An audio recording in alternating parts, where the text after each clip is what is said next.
Assalamu alaikum ардактуу Ошкалар YouTube каналыбыздын көрүүчүлөрү, биздин катталуучулар, жылкы сүйүүчүлөр, саяпкерлер, чабандездер.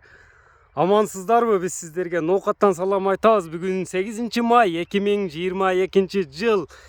Биз Токтомат Зылпыев айыл өкмөтүнө караштуу Барын айылында турабыз. Барын айылынан ушул жерде качкат тууралуу маалыматын беребиз. Маалыматты сиздерге ээси Мустафа Чабандес маалыматты берет, сиздерге бөлүшүп ушул ат тууралуу маалыматын алып өтөбүз. Атты байкап экрандан алыстабаңыздар, лайк басып бөлүшүп коюңуздар.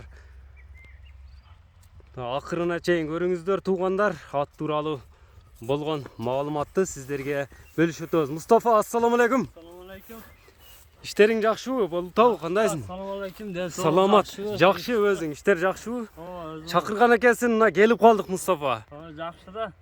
Ушул ат сатылат экен да чыгарылышта, Кудай кааласа. Бул ат тууралуу эми көрүүчүлөрүбүзгө өзүң маалыматты бер. Жашы канчада аттын? Жашы 3 жашта. Жашы 3 жашта. Келер жыл 4 жаш болот. Азыр бышты болуп тур да, 3 жашка толуп тур. 3 жашка бишти болгон. Бышты болуп тур, мына жоон жолпусунан келген ат экен жаныбар, бышты. Эми аттын породасына токтолбойлу, породасы кандай эми аттын? Породасы атасы Польша, энеси Россия. Атасы Польша, энеси Россия. Бул өзүңөрдүн колуңарда туулганбы же ошентип келгенби силерге? Келген бизге 2 жыл болду эле. 1 жашарында келген. Ооба. Кол бала экен да, онда аттын сырыны бүт эле билип бүтүпсүң да 2 жылдан бери карасаң. Өзүң багасыңбы? Өзүм багам. Ким сатат муну? Атам сатат. Атаң сатат. Өзүң маалыматты бересиң, атаң сат. Берем, атам менен сүйлөшө берсеңиздер болот. Эми аттын ден соолугуна токтолбойлу, мындай туяктары тазабы? Туяктары бар жогу таза. Ден соолугу жакшы, жеш иштери жайында. Жеп ичтери жайында. Ооба, азыр кичине көккө койгонбуз. 1-2 килодан жем жеп турат азыр. 2 килограммдан жемди жейт. Көккө чыгарып койдуң азыр. Көккө чыгарып азыр көктө турат. Ичи тазаланып турат. Ичи тазаланып турат. Аттын эми бою канча чыгат бою? Бою 1,70 чыгат. Такага туруштары, Такага бар жогу жакшы. оозу кандай оозу? Элпек элеби? Оозу кичине каттыраак. Кичине каттыраакпы? Ооба. Азыр бышты дедиң, мына оозуну ачып көрсөтүп койсок көрүүчүлөрүбүзгө. Кашкасы чоң экен. Буга кайманат коюлган эмеспи?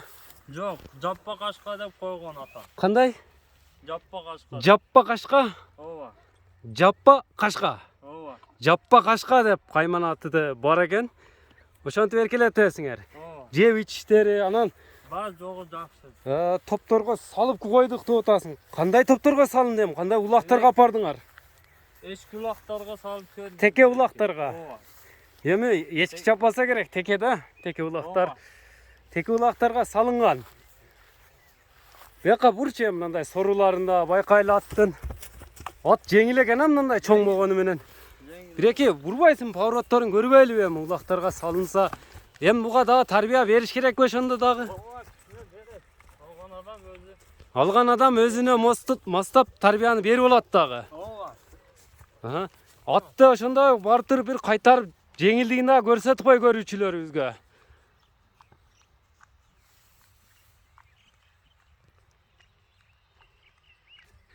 Мына атты байкаңыздарчы, мына көрүңүздөр. Жеңилдигин көрүңүздөр, жүгүрүшүнү көрүңүздөр. Ел тараза, ел сынчы дегендей. Бааны бересиздер, аз баасын сурайбыз.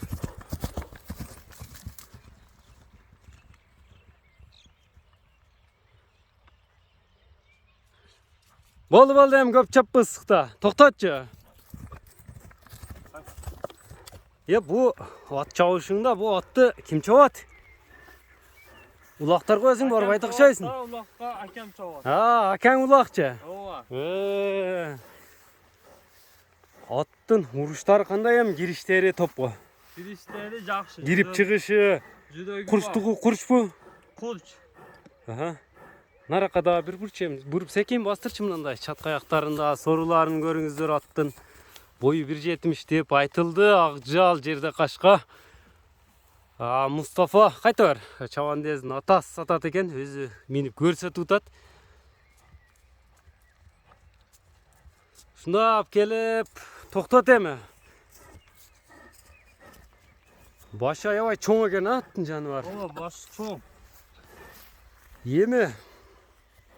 Yeme sizler kütken bağısını sırayız. Bağısını kança deysin yarattın. Bazı 11 diyor tamam. Ana kemi kanday olat hem onda? 11 desen 11 kandayına 11. Kami var özü süleş falan öyle kelişe. Söyleş ol öğret. Şuna aylançı. 11 bin dolar eken attım bağısımına ke. Kemi, jakşele kemi var be mi? Zakşele kemi var. Attın 11 bin dolar kemi var eken söyleşesizler kalgan malumatты iyisinden özünden alasızlar. Yemi sizlerge baylanışın telefon nomerlerini aytıp ötsem. 0550 mine. Ha, plus 996 550 menen 07 07 56 53. 56 53 nomeriminen baylanışa öresizler mineke at jaksa iyisiminden baylanış alıp kalыңыздар. Anan үйрü kандай үйрü Uyruğa koyulgan emes. koyulgan emes biroq tukumu barбы pıçma emesmi? Var. Onu var. Mehmet. Ha, uşunu menen çıkarılışınızды жыйынтыктайбыз, лайк басып бөлүшүп коюңуздар. Ар бириңиздерге ушундай аттар насып кылган болсун. Саламатта калыңыздар.